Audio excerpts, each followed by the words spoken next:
नमस्कार बच्चों, आज की कक्षा में आपका स्वागत है। आज हम प्रत्यय के बारे में जानेंगे। पिछली कक्षा में हमने उपसर्ग के बारे में जाना था।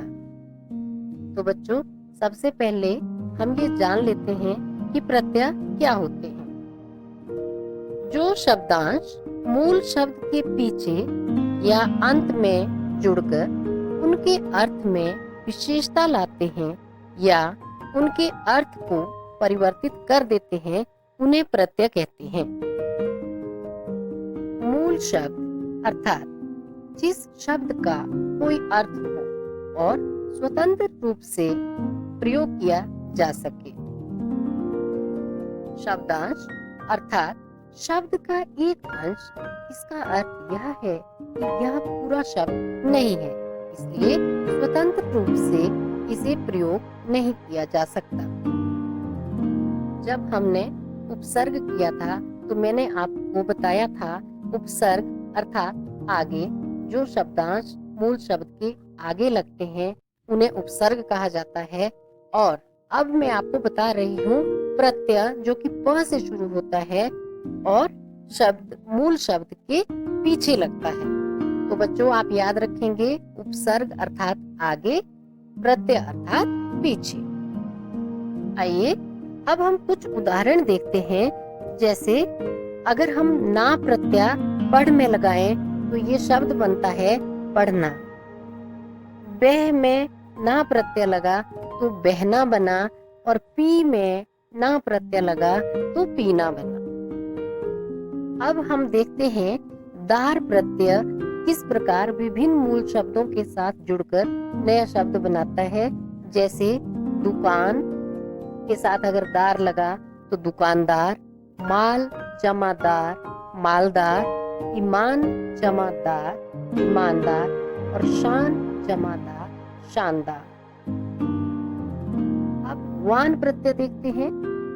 धन के साथ जुड़कर धनवान बनाता है, गुण के साथ जुड़कर गुणवान बनाता है, वीर के साथ जुड़कर वीरवान बनाता है और बल के साथ जुड़कर बलवान बनाता है।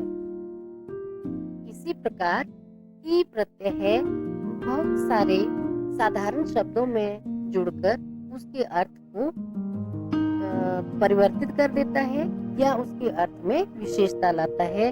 जैसे दोस्त जमा ई दोस्ती, बंगाल जमा ई बंगाली, हिंदुस्तान जमा ई हिंदुस्तानी, जैसे हम सब हिंदुस्तानी हैं।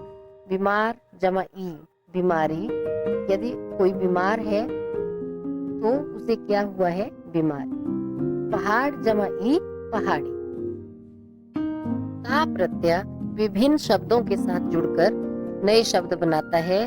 जैसे सफल जमाता सफलता, भ्रम जमाता भ्रमता, उदार जमाता उदारता, नैतिक जमाता नैतिकता। आलू प्रत्यय से अगर दया में लगा आलू प्रत्यय तो दयालु बना, कृपा में आलू प्रत्यय लगा तो कृपालु बना। अब देखते हैं बुद्धि मूल शब्द में यदि हम अलग अलग प्रत्यय लगाते हैं। जैसे अगर मान लगाया तो बुद्धिमान बना, जिसका अर्थ है बहुत समझदार। और बुद्धि में अगर हीन लगा तो बुद्धिहीन अर्थात जिसमें समझदारी की कमी हो। उसी प्रकार धन में यदि हमने वान लगाया तो धनवान अर्थात धनी।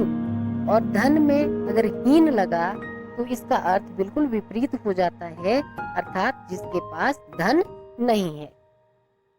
अब शक्ति में शाली प्रत्यय लगा तो शक्तिशाली अर्थात जिसके पास शक्ति है। शक्ति में यदि हीन प्रत्यय लगा तो शक्तिहीन, जिसके पास बिल्कुल शक्ति नहीं है, जो शक्ति से रहित है। गुण में वान प्रत्यय लगने पर ये गुणवान हो जाता है। गुण में वती प्रत्यय लगने पर ये गुणवती हो जाता है, जो कि एक दूसरे का लिंग परिवर्तन भी है।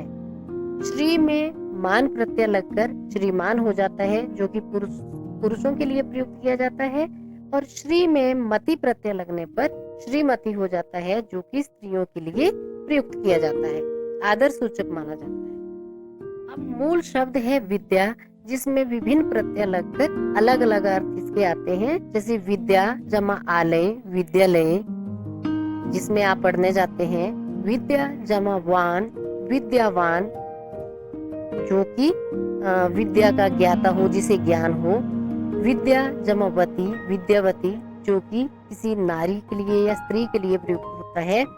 और विद्या जमा अर्थी, विद्यार्थी, अर्थात आपकी तरह, जो कि विद्या ग्रहण करने वाला है। कुछ अन्य शब्द हैं, जैसे गर प्रत्यय लगने पर जादू, जादूगर बन जाता है। बाजी के साथ गर प्रत्यय लगने पर बाजीगर, सौदा के साथ गर प्रत्यय लगने पर सौदागर हो जाता है। अब देखिए आई प्रत्यय किस प्रकार अर्थ को परिवर्तित करता है। अच्छा जमा आई, अच्छाई। अगर कोई व्यक्ति अच्छा है तो उसके अंदर है अच्छाई। बुरा जमा आई, बुराई। लिखा जमा आई, लिखाई। मंद प्रत्यय जरूरत के साथ जुड़ा तो बना जरूरतमंद, और अकल के साथ जुड़ा तो अकलमंद। जरूरतमंद अर्थात जिसे जरूरत है, अकलमंद जो कि बहुत समझदार है। कुछ शब्दों में बच्चों उपसर्ग और प्रत्यय दोनों जुड़े होते हैं। इसका उदाहरण मैं आपको नीचे बता रही हूँ। जैसे हमारे पास शब्द है बेकारी, तो इसमें मूल शब्द कार है, उपसर्ग बे है और ई इसमें प्रत्यय है।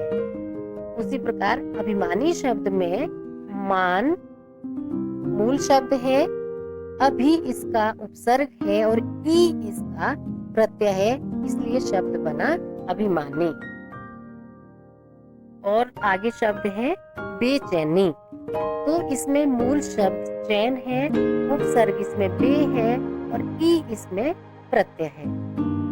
उसके बाद है अपमानित, मान मूल शब्द है, अप उपसर्ग है और इत इसमें प्रत्यय लगा है।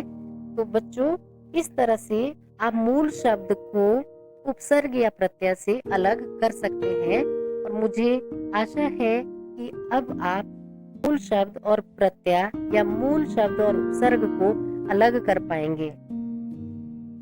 धन्यवाद बच्चों।